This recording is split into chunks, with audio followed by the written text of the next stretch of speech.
तर बघा, मुलांना 1 ते 100 अंक लिहिता येतात, पण अदले-मधले अंक मुलांना ओळखता येत नाहीत. आता काही इंग्लिश मीडियमची मुलं असतात, त्या मुलांना सुद्धा 1 to 100 लिहिता येतं, पण त्यांना मराठीमध्ये अजून अंक समजत नाहीत. तर असेच काही प्रॉब्लेम मुलांचे असतात आणि आज ते प्रॉब्लेम्स इथे मी घेऊन आलेले आहे. तर बघा, यावर आपण काय उपाय काढू शकतो, तर हे तुम्हाला सर्व माहिती आज या व्हिडिओमधून मी सांगणार आहे. 1 ते 100 अंक मुलांना त्यांची ओळख कशी करून दिली पाहिजे, तर तुम्हाला ही सर्व माहिती आजच्या या व्हिडिओतून मी सांगणार आहे. तर बघा, मी शुभांगी पवार तुमचं सहर्ष स्वागत करत आहे आपल्या आवड शाळेच्या युट्यूब चॅनेलमध्ये. तर बघा, आपला आजचा विषय जो आहे तो म्हणजे अंकांची ओळख. 1 ते 100 अंक मुलांना कसे नेमके त्यांना ओळखता आले पाहिजेत. तर खूप काही कमेंट आल्या होत्या की 1 ते 100 अंक मुलांना कसे ओळखायचे मॅडम, जरा यावर व्हिडिओ घ्या. त्याबद्दल आज हा व्हिडिओ घेतलेला आहे. तर बघा, अशी काही मुलं असतात की त्या मुलांना आपण त्यांना जर सांगितलं की बाबा 1 to 100 लिहून दाखव, तर ती मुले आपल्याला एका मिनिटात पटपट लिहून दाखवतात.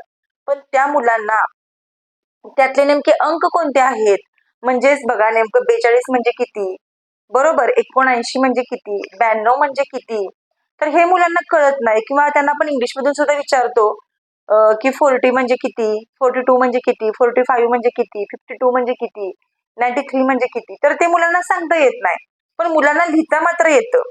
मग यावर आपण काय करू शकतो, तर तुम्हाला हे सर्व माहिती आजच्या व्हिडिओमध्ये सांगणार आहे. चला तर मग, जर चॅनलला अजून सबस्क्राईब नसेल तर चॅनल नक्की सबस्क्राईब करून ठेवा आणि बेल आयकॉनलाही नक्की क्लिक करा, जेणेकरून तुम्हाला माझे व्हिडिओ सर्वात पहिल्यांदा दिसतील. तर बघा, अगोदर आपण आपल्या मुलांना 1 ते 10 पर्यंत अंकांची ओळख करून दिली पाहिजे. अगोदर आपल्या मुलांना 1 to 10 पर्यंत आपण व्यवस्थित त्यांना शिकवलं पाहिजे, मग ते इंग्लिशमध्ये असू दे किंवा मराठीमध्ये असू दे. त्यांना पहिल्यांदा हे बेसिक जे आहे ते आलं पाहिजे. तर बघा, सगळं काही यावर डिपेंड आहे. मुलांना जर 1 ते 100 अंक क्लिअर असतील, तर पुढे सगळ्या अंकांचाच खेळ आहे. जर मुलांना हे बेसिक क्लिअर असेल, तर तुमची मुलं उद्या पुढे जाऊन कोणतीही गणित असू देत तर ते सॉल्व्ह करू शकतील. त्यामध्ये बेरीज असू दे, वजाबाकी असू दे, गुणाकार असू दे, भागाकार असू दे किंवा पाढे असू देत. जर मुलांना आपण सांगितलं की मला 36 लिहून दाखव, मला 55 लिहून दाखव, मला 63 लिहून दाखव, तर ते मुलांना लिहिता आलं पाहिजे पटकन. मग हेच बेसिक आहे. जर हे मुलांना आलं, सगळा हा संख्यांचा खेळ आहे, संख्यांवर सगळं डिपेंड आहे. जर मुलांना हे आलं, तर मुलांना पुढची गणित सगळी येऊ शकणार आहेत. जर हेच नाही आलं, तर मुलांना बेरीज कळणार नाही, वजाबाकी कळणार नाही, किती आणि काय लिहायचं तेच मुलांना कळणार नाही. त्यामुळे अगोदर पहिलीपासूनच आपण आपल्या मुलांना अगोदर 1 ते 10 पर्यंतच्या ज्या संख्या आहेत त्यांची ओळख आपण त्यांना करून दिली पाहिजे. आता बघा, मुलांना नेमकं 1 म्हणजे किती, एक असा मराठीमध्ये असतो, असा 1 म्हणजे इंग्लिशमध्ये असतो. हा पण एकच आहे, हा पण एकच आहे, याची अगोदर आपण मुलांना ओळख करून दिली पाहिजे.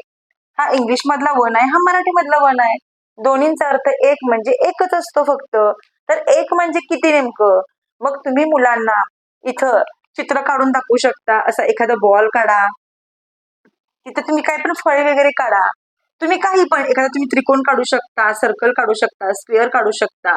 तुम्ही असं कोणतंही चित्र एखादं काढा आणि मुलांना सांगा की हा एक बॉल आहे, हा एक त्रिकोण आहे, हा एक गोल आहे, हा एक चौकोन आहे. किंवा तुम्ही असं हाताचं बोट जर सांगितलं की हा 1 आहे, हा 1 आहे, तरी पण ती मुलं लक्षात ठेवतील. किंवा तुम्ही सांगा की आकाशामध्ये सूर्य किती आहेत, तर सांगतील मुलं सूर्य एकच आहे, पूर्ण जगामध्ये एकच सूर्य असतो. चंद्र किती आहे, चंद्र एकच आहे, बरोबर. तुम्ही त्यांना खेळणी दाखवा, वेगवेगळी खेळणी दाखवा मुलांना, की बाबा यातलं एक तुम्ही त्यातलं खेळणं काढून दाखवा आणि त्यांना तुम्ही मुलांना 1 ची ओळख करून देऊ शकता. आपल्या शरीराचे जे अवयव आहेत तर तुम्ही मुलांना त्यामध्ये पण सांगू शकता. आपल्याला नाक किती आहे, तर एकच आहे, बरोबर. 2 आहेत का, तर एकच आहे. तर तुम्ही या प्रकारे मुलांना सांगू शकता की जी वस्तू फक्त एकच असते त्याला आपण 1 म्हणतो. हे त्यांच्यावर तुम्ही असं बिंबवा मुलांच्यावर, म्हणजे ती मुलं कधीच विसरणार नाहीत की नेमकं 1 म्हणजे किती. आता हे झालं 1 ची ओळख. आता जर तुम्हाला मुलांना 2 सांगायचं असेल, बरोबर, इथं पण 2 आहे, इथं पण 2 आहे. जर तुम्हाला मुलांना सांगायचं असेल की 2 ची ओळख करून द्यायची आहे मुलांना, तर तुम्ही इथं चित्राद्वारे मुलांना सांगू शकता. चित्र कोणतीही 2 काढू शकता. मग मुलांना तुम्ही काही खेळणी 2 दाखवा. मग तुम्ही मुलांना सांगू शकता की आपल्याला 2 डोळे आहेत, 2 कान आहेत, 2 हात आहेत, 2 पाय आहेत. तुम्हाला जी काही उदाहरणे आहेत वेगवेगळी, तर ती तुम्ही मुलांना सांगा. म्हणजे बघा कसं असतं, मुलांना जेव्हा आपण उदाहरणं बाहेरची देतो, तेव्हा ते मुलांच्या पटकन डोक्यात बसतं. तुम्ही मुलांना सांगू शकता, आता गाय आहे, म्हैस आहे, बैल आहे, त्यांना शिंगे किती असतात बरं? 2 असतात. तुम्ही अशा प्रकारे मुलांना 2ची ओळख करून देऊ शकता, की याला 2 म्हणायचं आणि 2 म्हणजे नेमकं किती असतं? काही काही मुलांना हे पण कळत नाही ना, 2 म्हणजे नेमकं चित्र किती असतात? तर तुम्ही ते मुलांना सांगा, तुम्ही हाताची 2 बोटे सांगा, की याला 2 म्हणायचं असतं. बरोबर? मग त्यांना तुम्ही जी काही उदाहरणे आहेत आपल्या या जीवनातील, तर तुम्ही ती मुलांना सांगू शकता. आता बघा परत 3चं पण तसंच आहे. 3ची जेव्हा ओळख असते, तेव्हा 3चं पण असंच असतं. तुम्ही मुलांना चित्र काढून दाखवा वेगवेगळी. फक्त चित्रे 3 कोणती पण काढा. मुलांना वेगवेगळी तुम्ही एक्झाम्पल देऊ शकता, की बाबा याला 3 म्हणायचं असतं. रिक्षाला चाके किती असतात? तर 3 असतात. तुम्ही मुलांना प्रत्यक्ष रिक्षा दाखवू शकता. त्याला चाके किती आहेत मोज. तुम्ही हे मुलांना सांगू शकता. पण फक्त मुलांना सांगून उपयोग नाही. तुम्ही मुलांना अशी वेगवेगळी खेळणी दाखवा आणि ती तुम्ही मुलांना मोजून दाखवायला सांगा. म्हणजे इयत्ता पहिलीपासूनच. म्हणजे ते मुलांच्या पटकन डोक्यात बसणार आहे. म्हणजे त्यांना काय होणार आहे, की त्यांना ते प्रॅक्टिकल नॉलेज सुद्धा मुलांना मिळणार आहे. फक्त पुस्तकी ज्ञान घेऊन उपयोग नाही. तर जे प्रॅक्टिकल नॉलेज आहे, तर ते सुद्धा मुलांना मिळणं खूप महत्वाचं आहे आणि जेवढं प्रॅक्टिकल नॉलेज मुलं घेतील, तेवढं मुलांच्या डोक्यात पटकन ते बसणार आहे. मग तुम्ही मुलांना अशी वेगवेगळे एक्झाम्पल देऊन आणि मुलांच्याकडून तुम्ही उत्तरं काढून घेऊ शकता. मग तुम्ही 3ची ओळख अशा प्रकारे करून घेऊ शकता. मग तुम्ही चित्र वगैरे काढा इथं 3 ट्रायंगल काढा. मग तुम्ही त्या मुलाला विचारू शकता प्रश्न, की ट्रायंगल किती आहेत मोज. मग ती मुलं पटकन सांगतील ना, ट्रायंगल ते मोजून सांगतील तुम्हाला 1, 2, 3 ट्रायंगल आहेत. मग यालाच आपण 3 असं म्हणतो. किंवा तुम्ही चित्र वेगवेगळे काढा. बरोबर? मग तुम्ही अशा प्रकारे मुलांना अंकांची ओळख करून देऊ शकता. याप्रमाणे 4 सुद्धा आहे. 4 म्हणलं की तुम्ही मुलांना सांगू शकता, की गाय, म्हैस, मांजर आहे, कुत्रा आहे. यांना पाय किती असतात? तर 4 असतात. मग तुम्ही अशा प्रकारे मुलांना हे काय करा, की त्यांना जे काही उदाहरणे आहेत तर ते देऊन त्यांना परफेक्ट त्या ज्या काही संख्या आहेत त्या संख्या त्यांच्या मनामध्ये त्यांना पूर्णपणे त्यांना ते सांगा. म्हणजे मुलं ते कधीच विसरणार नाहीत. आता 5ची ओळख असेल तर हाताची बोटे किती आहेत? तर हाताची बोटे 5 असतात. चित्र काढून दाखवा. पण हे मुलांचं तुम्ही दररोज घेतलं पाहिजे. फक्त 1 दिवस घेऊन उपयोग नाही. मग तुम्ही 1 ते 10 आता जे सांगितलंय मी, तुम्ही 1 ते 10 मुलांचं वारंवार घ्या. तुम्ही त्यांच्याकडून ते लिहून घ्या, म्हणून घ्या. तुम्ही त्यांना आदले-मधले 1 ते 10 पर्यंतचे अंक विचारा. मला यातलं 6 दाखव, 7 दाखव, 5 दाखव. मग जेव्हा ते मूल त्यामध्ये परफेक्ट होईल 1 ते 10 मध्ये, मग तुम्ही पुढे जाऊ शकता. मग 11 ते 20 पर्यंत तुम्ही मुलांना सांगू शकता. मग 11 ते 20 मध्ये सुद्धा 11 कसा बनला? तुम्ही मुलांना सांगू शकता. हा 11 कसा बनला? तर यामधून तुम्ही मुलांना एकक आणि दशकाची सुद्धा ओळख करून देऊ शकता. हा इकडचा असतो तो 1 असतो. ही संख्याचे 10 असते आणि जेव्हा 10 मध्ये 1 प्लस होतो, तेव्हा इतर संख्या होते 11. बरोबर? मग संख्या 12 कशी होती? तर 10 मध्ये 2 प्लस केले की 12 होतात. मग 13 कशी होते? तर बघा 13 कशी होती? तर 10 मध्ये 3 प्लस केले की 13 होतात.